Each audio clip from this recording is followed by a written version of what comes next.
Film के शुरू में हम रिसर्च सेंटर में एलिजाबेथ नाम की लड़की को देखते हैं जो एज अ नर्स यहाँ पर आती है। वो डॉक्टर वेस्ट से मिलती है जो इसे पूरा रिसर्च सेंटर दिखाते हैं। इसके बाद वो इसे इस जगह पर ले आते हैं जिसके लिए इसे हायर किया गया था। डॉक्टर वेस्ट इससे कहते हैं कि ये इंसान 24 घंटे के बाद जिंदा होगा जिसका तुम्हें पूरी तरह से ख्याल रखना है और इसे खुश भी। इसके बाद हम फिल्म में 2015 का वक्त देते हैं यानी पास्ट का, जिसमें हम मार्क नाम के लड़के को देखते हैं जिसको डॉक्टर चेकअप करने के बाद बताते हैं कि तुम्हें कैंसर है और वो भी थर्ड लास्ट स्टेज और तुम्हारे पास जिंदा रहने के लिए सिर्फ 1 साल है। ये सुनते ही वो बहुत ज्यादा शॉक्ड हो जाता है। मार्क अब जब रोड पर खड़ा होता है तो वहाँ पर उसकी दोस्त आती है जिसे पता चलता है कि मार्क की तबीयत खराब है। वो जल्दी से आकर इसके गले लग जाती है और कहती है कि मैं तुम्हारे बगैर नहीं जी पाऊंगी। इसके बाद वो एक पार्टी रख के अपने सभी दोस्तों को बुलाती है ताकि मार्क खुश हो सके, लेकिन मार्क को ये सब अच्छा नहीं लगता। वो उठकर अपने रूम में जाता है और अपना टैबलेट लाकर अपने दोस्तों को एक आर्टिकल दिखाता है जिसमें साइंटिस्ट आर्टिफिशियल हार्ट बनाकर बताते हैं कि इसका एक्सपेरिमेंट हम इंसानों पर करेंगे और इनके भी ऑर्गन बनाएंगे। इसलिए मैंने डिसाइड किया है कि मैं अपनी प्रॉपर्टी सेल करके फ्रोजन स्लीपिंग में जाऊंगा और फिर फ्यूचर में ही उठूंगा ताकि फ्यूचर के लोग मेरे सेल्स को टेक्नोलॉजी की मदद से रीजनरेट करके मुझे दोबारा से जिंदा कर दें। मगर इसकी दोस्त नियोमी इसे ऐसा करने से मना करती है और अपना ट्रीटमेंट डॉक्टर से करवाने का कहती है। मार्क इससे कहता है कि मेरे डैड को भी कैंसर था, उन्होंने इसका बहुत ज्यादा ट्रीटमेंट करवाया मगर वो जिंदा नहीं रह पाए, इसलिए मैंने ये डिसाइड किया है। तभी इसका दोस्त इससे कहता है कि इस स्टेज के लिए तो पहले तुम्हें मरना होगा, जिस पर वो कहता है मैंने इसके बारे में भी सोच रखा है, मैं जहर पीकर मर जाऊंगा। जिस पर डॉक्टर इसकी बॉडी को क्रोटाइज स्टेज पर डाल देंगे और फिर मैं फ्यूचर में ही जाकर उठूंगा। इसके बाद हम फ्यूचर दोबारा से देखते हैं जिसमें टेक्नोलॉजी की मदद से डॉक्टर वेस्ट इंसान बना रहे थे और ये इंसान कोई और नहीं बल्कि मार्क होता है जिसको दोबारा से ऐसे ही जिंदा किया जा रहा था जैसे न्यू बोर्न बेबी पैदा होता है, यानी इसके पेट के साथ एक पाइप लगाया गया था जिसकी मदद से उसे खाना सप्लाई किया जाता था। अगर ये पाइप इसके पेट से उतार दिया तो वो कुछ मिनट ही जिंदा रह सकेगा। इसके बाद डॉक्टर मार्क को एक डिवाइस देता है जिसे वो अपनी सारी यादों को अपने अंदर स्टोर कर सके। इसके बाद मार्क को 100 डेज के लिए एलिजाबेथ के हवाले किया जाता है ताकि वो इसकी देखभाल कर सके और इसे पूरे 100 डेज कमरे में ही गुजारने होंगे। आहिस्ता आहिस्ता मार्क बेहतर होना शुरू हो जाता है, लेकिन वो खुद को बहुत ज्यादा तन्हा महसूस कर रहा था। उसे अपने सभी दोस्तों की बहुत ज्यादा यादें आती हैं, इनके साथ की गई मस्तियाँ और पार्टीज वगैरह। इसने अपने फ्यूचर के बारे में जो कुछ सोचा था ऐसा कुछ भी नहीं हो रहा था, यहाँ तक कि इसे चलने के लिए भी सहारे की जरूरत होती थी। अब जब 100 डेज कंप्लीट होते हैं तो डॉक्टर वेस्ट इसी खुशी में अपनी पूरी टीम को बुलाकर सेलिब्रेशन करता है। डॉक्टर वेस्ट मार्क को एक बॉक्स देते हैं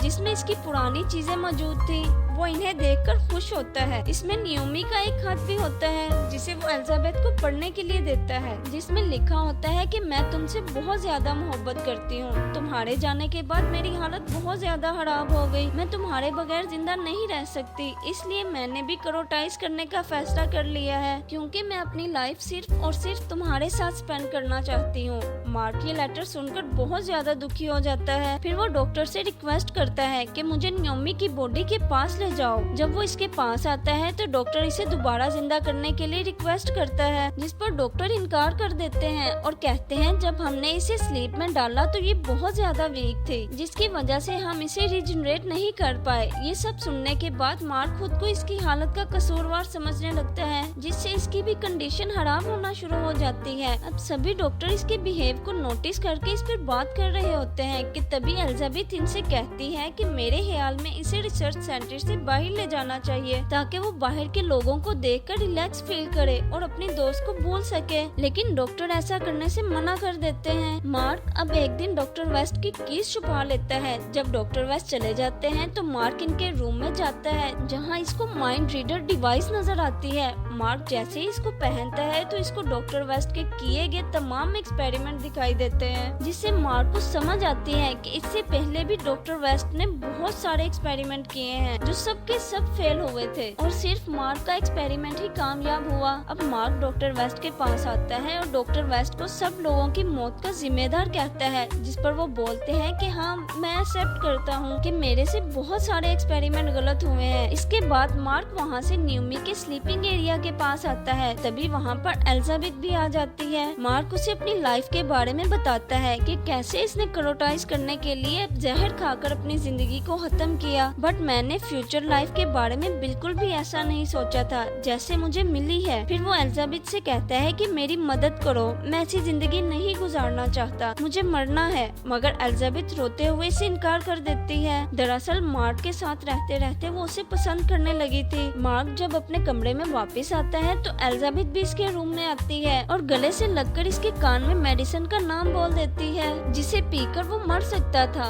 मार्क जल्दी से लेबोरेटरीज में जाकर मेडिसिन ढूंढता है। जब इसे मेडिसिन मिल जाती है तो इसे लेकर न्यूमी के स्लीपिंग पोर्ट की तरफ आ जाता है और अपनी मेमोरीज को याद करते हुए जहर पी लेता है और साथ ही फूड सप्लाई के पाइप को भी उतार देता है ताकि अगर न्यूमी दोबारा से जिंदा हो भी जाए तो एक्सपेरिमेंट का हिस्सा ना बन सके, और फिर उधर ही बैठकर अपनी मौत का इंतजार करता है। इसी के साथ फिल्म खत्म हो जाती है। Please subscribe and like my channel.